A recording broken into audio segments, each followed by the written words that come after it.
Magandang gabi mga kapuso. Ako po ang inyong Kuya Kim na magbibigay sa inyo ng trivia sa likod ng mga trending na balita. Sa dalampasigan ng Gimbal, Iloilo, inanod ang isang nangihinang itim na pawikan. Maligtas pa kaya ito ng mga residente at otoridad mula sa kapahamakan? Ito ang bumungad sa mga taga-barangay Santa Rosa, Gimbal, Iloilo nitong Sabado. Isang itim na pawikan na buong katawan. May mga puting batik-batik o spots. Ang mga residente hindi na nag-usad pagumpa at tumawag agad na saklolo. Ayon sa rumesponding kawani ng Southeast Asian Fisheries Development Center o SIFDEC Fish World, ang inanod na pawikan sa baybayin ng Gimbal, isang babaeng leatherback sea turtle. Yung kanyang curved carapace length or CCL, 118 cm at yung CCW niya po ay 86 centimeters din po. And approximately mga 150 kilograms din yung kanyang bigat. Pero sa kasamang palad, wala na raw itong buhay ng kanilang datnan. Physically, may nakita kaming mga trauma sa katawan. It's possible po na then tumama po siya sa matitigas na bagay, pwedeng maging bato or mga pump boat. And when we open, clear naman yung intestine. However, nung kinuha namin yung heart and lungs, ruptured na rin po. So, primarily, yung nagkakos ng ruptured heart and lungs ay severe physical trauma. Dinala po natin siya dito sa Fish World Museum for proper examination and preservation din. Yung carcass niya po right now is under preservation, formalin preservation. Pero alam niyo ba ng pawikang inanod sa Gimbal? Kabilang sa pinakamalaking pawikan species sa buong mundo? Kuya Kim! Ano na? Ang mga leatherback sea turtle or Dermochelis coriacea ang pinakamalaking living turtle ngayon.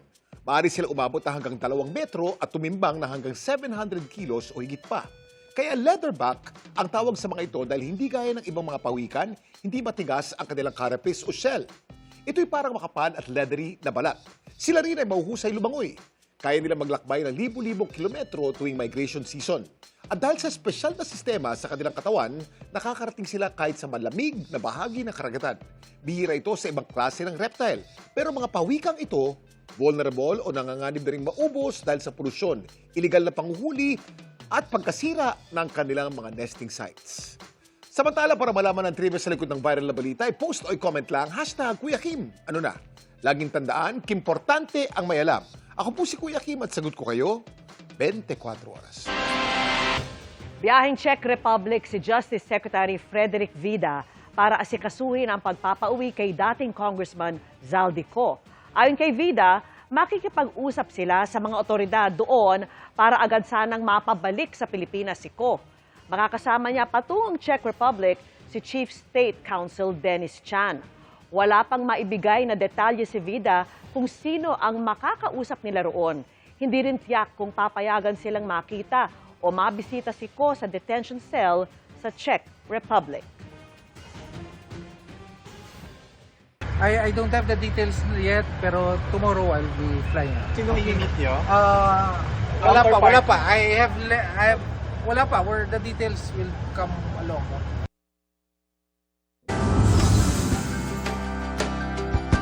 Bukod sa pagmahal ng petrolyong, kailangan sa patubig. Dagdag pahirap din sa mga magsasaka sa Calapan, Oriental Mindoro ang matinding init.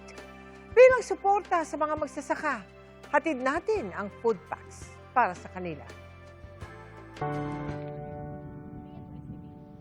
Hindi na lang maghapong pagyuko at sakit ng katawan ang iniinda ngayon ng ating mga magsasaka, kundi pati na ang tindi ng init at mataas pa ring presyo ng petrolyo. Sa Calapan, Oriental Mindoro, problema ang nagkabitak-bitak na lupa sa ilang palayan na di naaabot ng irigasyon ng National Irrigation Administration. May mapagkukunan naman daw ng tubig mula sa deep well. Ngunit, kailangan ng water pump na pinapatakbo ng krudo. Tatalunin kami sa gastos gawa ng mahal ang krudo. So ang aming pong paghahanda dito, mag-iintay kami ng patak ng ulan. Ngayong anihan, nakapagbenta siya ng mahigit 200 bag ng palay. Pero lugi pa rin dahil sa mga ginastos sa pataba, patubig at sa pagrenta ng combined harvester. Problema pa ni Eustaquio, hindi siya kabilang sa makakatanggap ng cash assistance ng Department of Agriculture dahil prioridad ang mga magsasaka na may 2 hektarya pababa ang sakahan. Ang una po nila agad tinignan ay yung kanilang ihain sa hapagkainan. Sa ngayon po, lahat po kami. Wala po kaming kinita. Tagatid ng food packs ang GMA Kapuso Foundation para sa mga magsasaka sa 7 barangay sa Calapan. Sa kabuuan, 5,200 individual ang ating natulungan. Ang problema po namin ngayon, yung parating na taniman. Kasi po ay mangangailangan nga dito ng hanggang 400 liters. Ang naging action po ng Department of Agriculture, magbibigay po sila ng ayuda sa mga magsasaka. Sa mga nais tumulong, maaari po kayong magdeposito sa aming mga bank account o magpadala sa Cebuana Luwilier. Pwede ring online via GCash, Shopee, Lazada, Globe Rewards, Metrobank Credit Cards at Palawan Pay.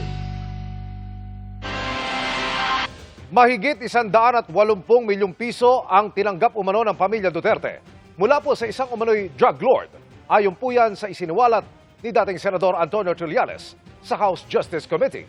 Ikinumpara naman ng Anti-Money Laundering Council ang mga transaksyong binanggit ni Trillanes sa record nila. Ang resulta sa live na pagtutok ni Ian Cruz. Ian. Yes, Emil, kinumpirma nga ng Anti-Money Laundering Council na 18 malalaking bank transactions ng mga miyembro ng pamilya Duterte ang sinabi rin at inulat din ng mga bangko sa kanila.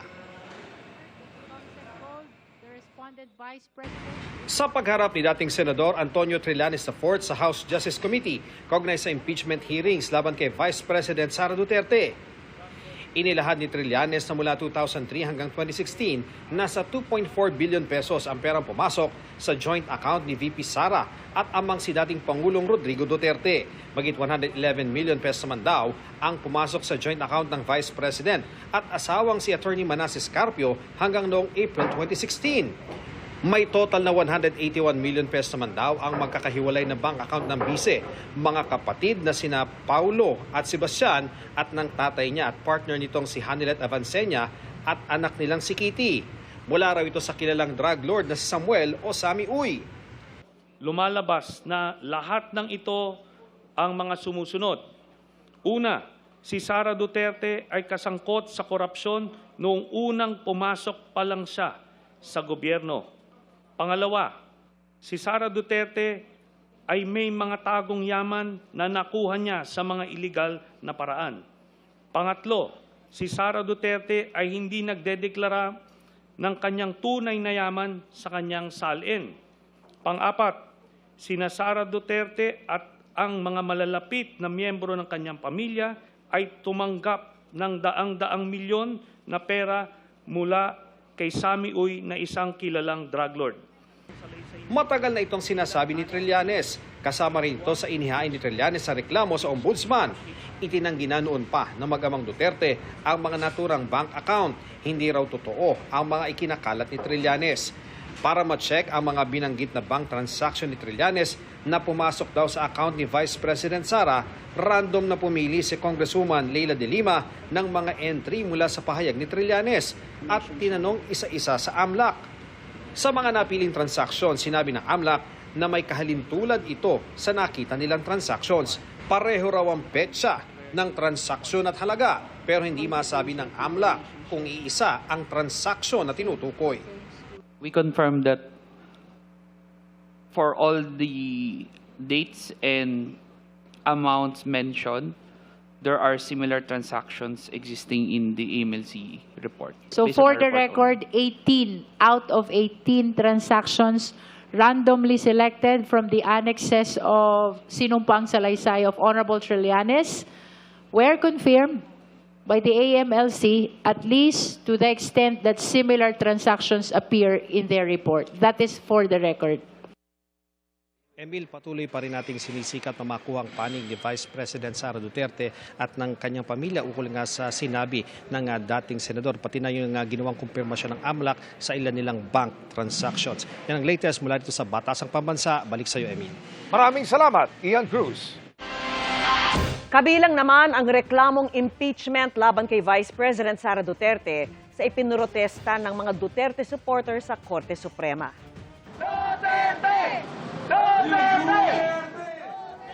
Bukod dyan, hinimok din nila ang mataas na hukuman na desisyonan na ang petisyong habeas corpus ng kampo ni dating Pangulong Rodrigo Duterte. Yan yung pisikal na pagharap kay Duterte sa lokal na korte sa pamamagitan ng pagpapauwi sa kanya mula the Netherlands. Paniwala nila, buhay ang sistemang legal sa bansa, kaya dito siya dapat litisin imbes na sa International Criminal Court. Mananatili sa The Hague, Netherlands, si dating Pangulong Rodrigo Duterte sa ngayon. Ibinasura kasi ng ICC Appeals Chamber ang apela ng kanyang kampo na kumwestiyon sa jurisdiksyon ng ICC sa kanyang kaso. Nakatutok si JP Soriano. Ang desisyon ng Appeals Chamber ng International Criminal Court o ICC sa apela ng kampo ni dating Pangulong Duterte na kumukwestiyon sa jurisdiction ng ICC sa kaso niya. The appeal chamber by majority, as a conclusion, has rejected all 4 grounds of appeal. Kinatigan ng Appeals Chamber ang naunang desisyon ng Pre-Trial Chamber 1 na may jurisdiksyon ng korte sa kasong Crimes Against Humanity of Murder and Attempted Murder laban kay Duterte. Sinabi dati ng Pre-Trial Chamber 1 na sakop pa rin ng ICC ang mga amunoy krimen na nangyari bago ang March 16, 2019. Panahong kasapi pa ang Pilipinas sa Rome Statute. Kaya sabi ng Appeals Chamber, naging moot o wala ng saysay ang paghingi ng depensa ng agarang paglaya ni Duterte. Having rejected the entire appeal, the appeals chamber considers that the defense request for the immediate and unconditional release of Mr. Duterte is moot. Dagdag pa ng Appeals Chamber, kailangang respetuhin ang karapatan ng isang estado na mag-withdraw sa Rome Statute. Pero hindi rin daw naaayon sa intensyon ng Rome Statute na mahayaan ng isang estado na matakasan ang responsibilidad nito sa pamamagitan ng pag-withdraw sa oras na malamang iniimbestigahan na ito ng ICC.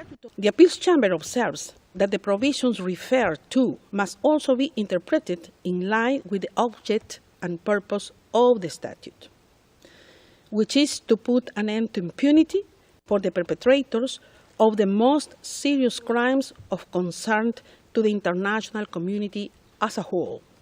It would be incompatible with this object and purpose to enable a state party to evade its responsibilities under the statute by depositing a written notice of withdrawal once it discovers that alleged crimes committed on its territory or by its nationals are being examined by the prosecution.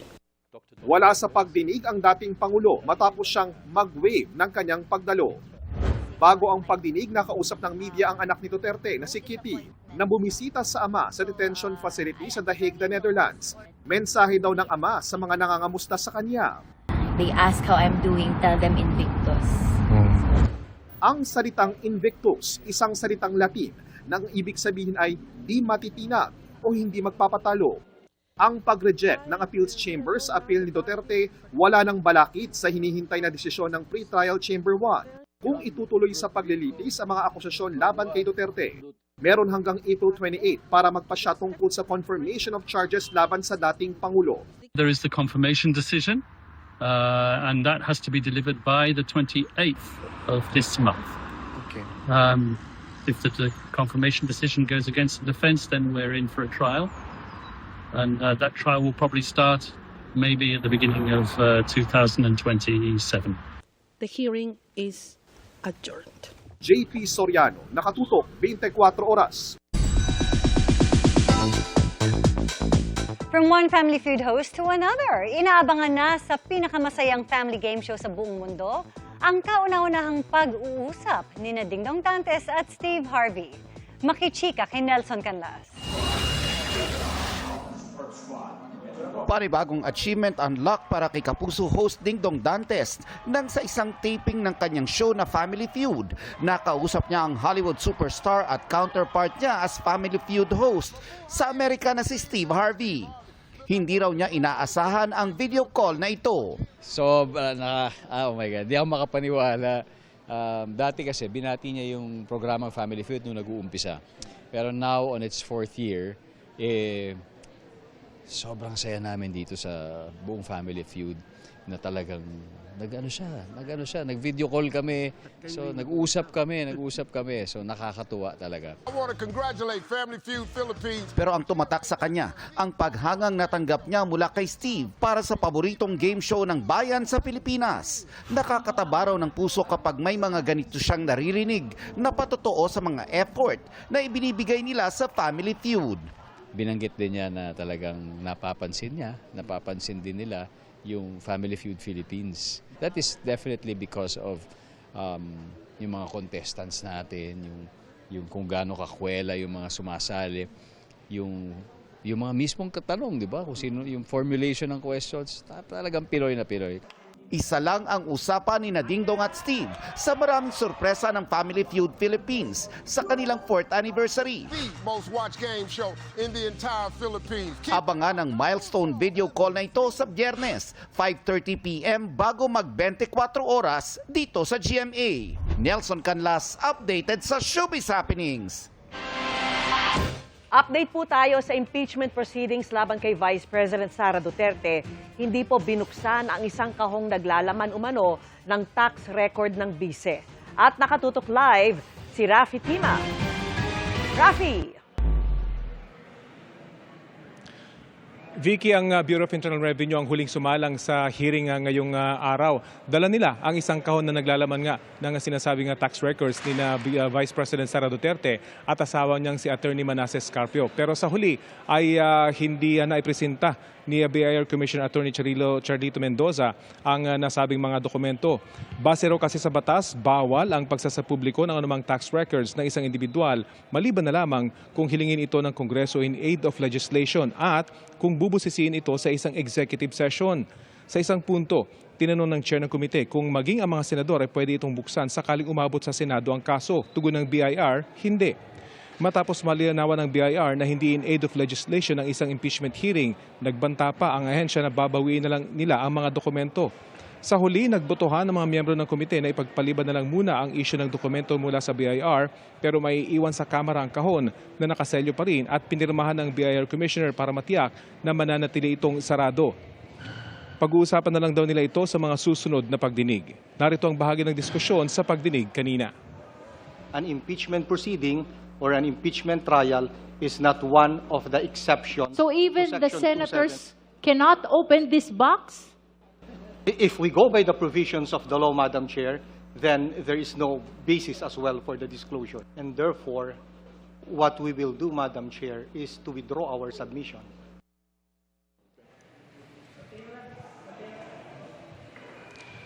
Bago ang BIR, sumalang ang Securities and Exchange Commission kung saan binusisi ang mga kumpanyang idineklara ni Vice President Sara Duterte sa ilan sa kanyang SALN. Sa 10 kumpanya na nakadeklara sa SEC, kapuna-puna umano na marami sa mga ito, lugi ang isinumiting financial records. Pero kakaiba umano ang kaso ng GenCorp Industries Incorporated na binuksan para mag-operate ng restaurant. Sa 2021 Audited Financial Report, kumita ito ng 28 million.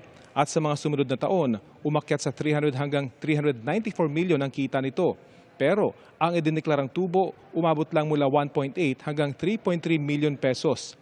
Dahil sa mga nakitang numero, puna ng ilang miyembro ng komite, tila hindi tugma ang kita ng mga kumpanya idineklara ng bise sa kanyang kita. Maliban pa ito sa nakasaad sa batas na bawal mag-engage sa pribadong negosyo ang isang public official. Sa testimonya ng SEC, nakalista bilang stockholder at miyembro ng Board of Directors ang bise habang siya ay nakaupo bilang pangalawang pangulo. Tulad sa nakaraang pagdinig, ilang beses tinawag ang Vice Presidente pero niwala siyang kinatawan sa pagdinig. Sinisikap pa ng GMA News na makuha ang panig ng bise ukol dito. bandang 6:44, Vicky, nagtapos itong pagdinig. Ang susunod na pagdinig ay mangyayari sa April 29, Miyerkules pa rin sa susunod na linggo, kung saan inaasahan naman na dadalo ang NBI para presenta ang kanilang resulta ng kanilang investigasyon sa nangyaring pagbanta umano ng bise sa buhay ng Pangulong Bongbong Marcos, kanyang asawa at Ninoy Speaker Romualdez. Vicky? Rafi, so ano na ngayon ang mangyayari doon nga sa kahon ng mga tax record? Sino raw yung magiging caretaker nito? At bukod nga sa pagselyo at pagpirma sa kahon, paano raw matitiyak na walang magbubukas nito? Posibleng yung House Secretariat, Vicky, yung magsisecure nito at yung House Sergeant at Arms para nga mabusisi na ito sa mga susunod na pagdinig. Pero pag-uusapan pa rin nila yan, pagbubutahan ulit nila yan kung talaga mabubuksan ito sa susunod na pagdinig at sa susunod na linggo na yan, Vicky. Okay. Maraming salamat sa iyo, Rafi Tima. Ikinatuwa naman ng pamilya ng mga biktima ng extrajudicial killings ang pagbasura sa apela ni dating Pangulong Rodrigo Duterte tungkol sa ICC jurisdiction. Nakatutok din live si Mark Salazar. Mark! Emil, mahalagang panalo itong nakuha ng pamilya ng mga EJK victims para sa pag-usad ng kanilang kaso laban kay dating Pangulong Rodrigo Duterte. Pero alam nila na ang panalong ito'y napakalayo pa sa katapusan ng laban. Kalahating oras na makapigil hininga para sa mga pamilya ng EJK victim ang pagbasa ng desisyon ng ICC Appeals Chamber. Sa bawat pagbasura ng korte, isa-isa sa grounds for appeal ng kampo ni dating Pangulong Duterte ang kanilang hiyawan para magdiwang. Hanggang sa dulo at parting sinabi na ng korte na moot o hindi didesisyonan ang apilang makalaya si Duterte. Doon pinakamalakas ang palakpak.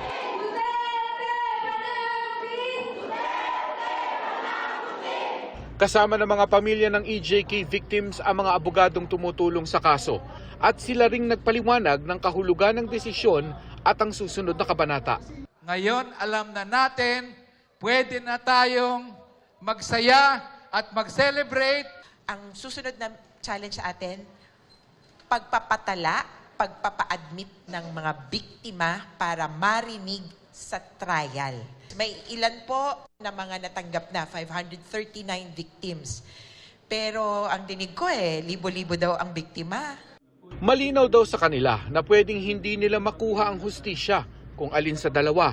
Kamatayan nila ang kaso o kamatayan ng hinahabol nila ang kasong pwedeng umabot daw ng 10 taon.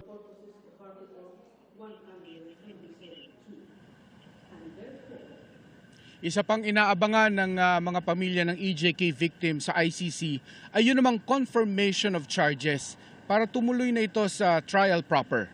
Emil. Maraming salamat, Mark Salazar. Pinayagan ng Office of the President ang hiling ni Vice President Sara Duterte para sa 3 linggong leave of absence para bumiyahe sa labas ng bansa. Base sa dokumentong nakuha ng GMA News mula sa isang mataas na government official. Pinagbigyan ang hiling ng Vice Presidente ng mga ibang bansa mula April 23 hanggang May 15. Kasama sa mga pupuntahan ng Vice Presidente ang the Netherlands, South Korea, Belgium, Germany at United Kingdom. Pirmado ito ni Acting Executive Secretary Ralph Recto na kinumpirma sa GMA News ang pag-grant ng Travel Authority. Malaki-laki sana ang mababawa sa presyo ng petrolyo kung tatanggalan ito ng VAT at excise tax. Para sa isang senador, pwedeng tanggalin na ang excise tax dahil ang mawawalang kita rito kayaan niyang bawiin sa lumalaking kita sa VAT. Nakatutok si Maki Pulido. May VAT at excise tax kang binabayaran sa kada litro ng gasolina o diesel na pinakakarga mo. 6 pesos na excise sa kada litro ng diesel, 10 pesos sa gasolina. 12% naman ang VAT sa kada litro ng petrolyong pinakakarga. Kaya kung mahal ang presyo ng kada litro, tumataas din ang VAT. Halimbawa, ang jeepney driver na si Jose, 15 liters ang pinakakarga para sa 15 oras na pamamasada. Kasama sa 97 pesos per liter na binabayaran niya, ang 11% 21.64 pesos na VAT at 6 pesos na excise tax o fuel tax. Kung walang VAT at excise tax, 79.36 pesos per liter lang sana ang gastos niya sa kada litro. Sa 15 liters na konsumo niya buong araw, nakamenos sana siya ng 264.60 pesos sa gasto sa petrolyo. Sobra pa sana yung pang-almusal bago mamasada. Tangali na lang sa hapon. Wala na almusal. Wala na almusal. Bakit? Yun nga, kulang nga eh. Kaysa mangutang ka.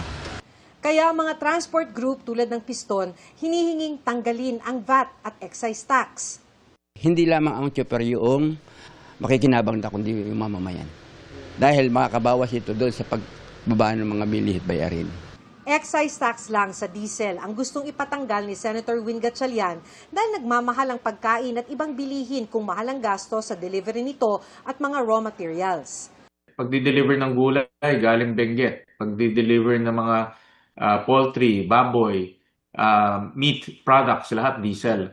Pag bumaba ang presyo ng diesel, less ang inflation. Kung mayroon tayong magagawa na wag masyadong tumaas yung inflation, dapat gawin natin.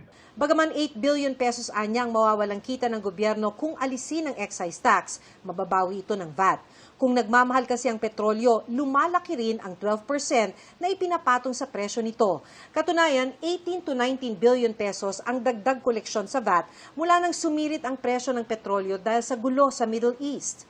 Kahit mabawasan yung excise tax, lumaki naman ang kita sa VAT. No, yung VAT naman ang pwedeng mag-offset doon sa pagbawas ng excise tax. Dahil sa batas na nagbigay kapangyarihan sa Pangulo, sinuspindi na niya ang excise tax sa LPG at kerosene pero hindi ang sa diesel at gasolina dahil hindi inirekomenda ng Development Budget Coordination Committee. Wala namang batas para masuspindi ang VAT sa ngayon. Para sa GMA News, Maki Pulido nakatutok, 24 oras. Sa hirap ng buhay ngayon, Emil, alam mo, parang mas magaan kung meron kang katuwang, lalo na sa paghahanap buhay. Tulad ng mamang Chuper Ma'am sa Cavite, na hindi po tao ang katuwang sa pagpasada. Si Ay, Vicky ang ganun magbabanggit. ba? Ma'am, Abay, ayun po. ang kanya kasing kasama, literal na barker. Aw-aw! Yun. Meet Apple! Ang lucky charm daw ng pagpasada ng isang tsuper sa Imus. Kwento ni News Cooper John Patrick, nakita niyang tila nag-aabang ang aso sa terminal ng Imus Palengke at agad daw sumakay sa front seat pagdating ng jeep. Aba mga kapuso, doon na po na-capture ang sweet moment ng tsuper at kanyang tumatayong barker. Sa panayam ng GMA News sa anak ng tsuper, malapit daw talaga sa aso ang kanyang ama. Aso raw sa terminal si Apple kung saan dating pumaparada ang kanyang tatay. At dahil nga sa cute na aso, ang ilang pasahero ay tila, abay, ayaw nang pumara. Ay, lugi. Nauupahan pa yung harapang upuan.